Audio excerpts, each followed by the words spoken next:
Hello everyone. You can mess up any presentation, no matter how good, or useful, or well-researched your content may be. How? By delivering it, without confidence.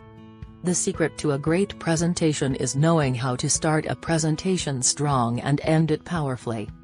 It's critically important to open a presentation well, so you capture the audience's attention, and equally important is closing it well, as that'll be what people remember most from your talk. In this video we will look at how to open and close a presentation. First, let us look at how to start a presentation strong. Make a bold claim. If you're confident your presentation will make a measurable and immediate impact on your audience, don't save that claim for the end. State it at the beginning and state it with confidence. Contradict expectations. Start with a claim that contradicts what people expect. That will make them sit up and pay attention. Then use the attention you've earned to ease into your topic. Make your audience curious. Because once their curiosity is piqued, they want to know the answer. So, they will pay attention looking for the right clues. Start with asking questions. You can ask 3 different types of questions. Direct questions. Direct questions require an answer. These are mentally stimulating for the audience. Rhetorical questions. Rhetorical questions do not require answers, they are often used to emphasize an idea or point. Loaded questions. Loaded questions contain an unjustified assumption made to prompt the audience into providing a particular answer which you can then correct to support your point. Spin a surprising story. One of the best ways to start your presentation strong is by telling a story related to your topic and why you're giving your presentation. Ask the audience to imagine or think what if. This will evoke certain emotions which are usually the feelings you experience over the same thing. Emotions are a great way of ensuring that people will continue listening. Start your presentation in the future or the past. You can get the audience to take action by talking about a possible future. Or by talking about the past, using lessons from things that were done well, or things that didn't work. Quote someone or a proverb. The quote must be meaningful and relevant to the audience and the purpose of your presentation. Tell a joke. The audience will be incredibly engaged if you make them laugh, but caution must be exercised when using humor because a joke can be misinterpreted and even offend the audience. Reference a historical event. Well-known historical events are good reference points, both to illustrate a point, and to get the audience using their imagination. Point to their problem or opportunity.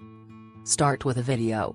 A pre-prepared video can provide a strong presentation opening and get people to pay attention before you start speaking. Open with statistics. You could begin by sharing a surprising statistic which you can personalize to the audience for a larger impact. You can also combine a statistic with a leading question. Welcome them with a thank you. It shows both sincerity and appreciation. Memorize your first opening line. You don't need to memorize your entire speech. But memorizing the beginning 4 to 10 sentences allows you to feel confident and ride the wave of confidence as you continue your presentation. State how you want to deal with questions. Have eye-to-eye contact with audience members. Give a very brief preview of points to come. Keep it very concise and pare it down to one-word main points or at the maximum key phrases. Pause in between each point. And last is establish your personal credibility as the speaker. Let us look at how not to start a presentation. Keep the energy and enthusiasm up. Never start with low energy, poor posture, and aloof body language. Don't start with the word so. The word so shouldn't be used to start your speech. It's a weak opening and much too casual. Never say I am not an expert. Saying you are not an expert doesn't waive your responsibility to your audience to deliver a speech that is accurate and well researched. Don't start with my name is. Don't eat and drink the wrong things before your presentation. A grumbling tummy and a dry mouth will distract you and impact your performance. Some of the phrases that you should absolutely avoid are: Can you hear me? Sorry, I'm not sure how to use this equipment. Bear with me. I'm tired or nervous or hungover. I'll try not to bore you too much. I'll try to keep it short. I have a lot of slides to get through, so I'll go through this as quickly as I can. I'll start by telling you a bit about me. Now let us look at how to end a presentation powerfully. Call your audience to action. Summing up the action you want your audience to take is a great way to finish up. To do this, start with a negative motivation. Help them see how bad things will be if they don't do what you are suggesting. Finish with a positive motivation. Paint a picture of how good things will be when they do what you recommend. The clearer and easier the call to action is, the more people will do it. Refer back to the opening message.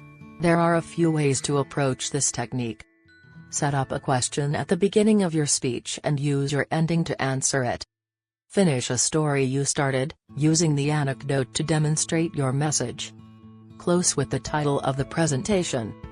This works best with a provocative, memorable title. Close with a summary. It should be simple, straightforward and effective. Make your summary more palatable with humor, a fascinating anecdote or interesting linguistic devices. Make it clear that you finished. Your closing words should make it very clear that it's the end of the presentation. Close with a personal tagline. You may end all your presentations with same tagline. Over time, this will build your personal brand and reinforce your message. Or, if there is a phrase you use again and again in your presentation, use it again as the closer. End with a quote.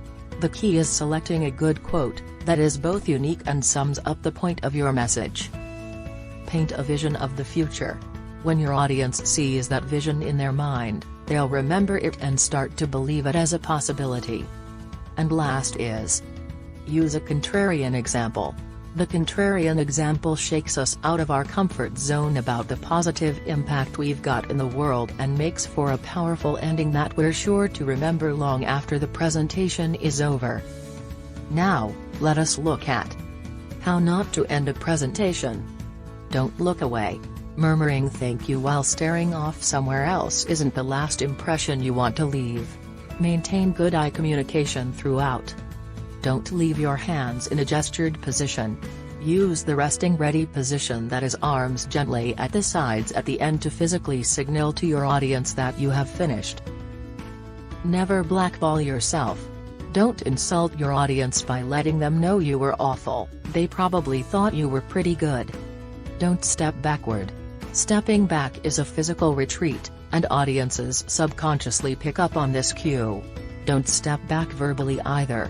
Softening your voice and trailing off toward the end doesn't sound confident. Maintain your strong vocal projection, enunciation, and pitch variety. Don't rush to collect your papers or visual aids, or displays. Stop and chat with people if the meeting is breaking up, then begin to tidy up in a calm, unhurried manner. Don't move on the last word. You don't want to look eager to get out of there. If anything, you want to let people know you've enjoyed being with them and are sorry you have to go. Show your comfort and ease. And last is, don't end with the questions. If you get a negative question, you've dulled the whole presentation and the audience leave on a negative note. Always do the questions before the wrap-up. With this we have reached to the end of the video. Before ending the video, let us recapitulate the main points covered. We started with how to start a presentation strong, how not to start a presentation, how to end a presentation powerfully, and how not to end a presentation. Do not forget to like, subscribe and press the bell icon. We hope that you liked the video. Thanks a lot for your time.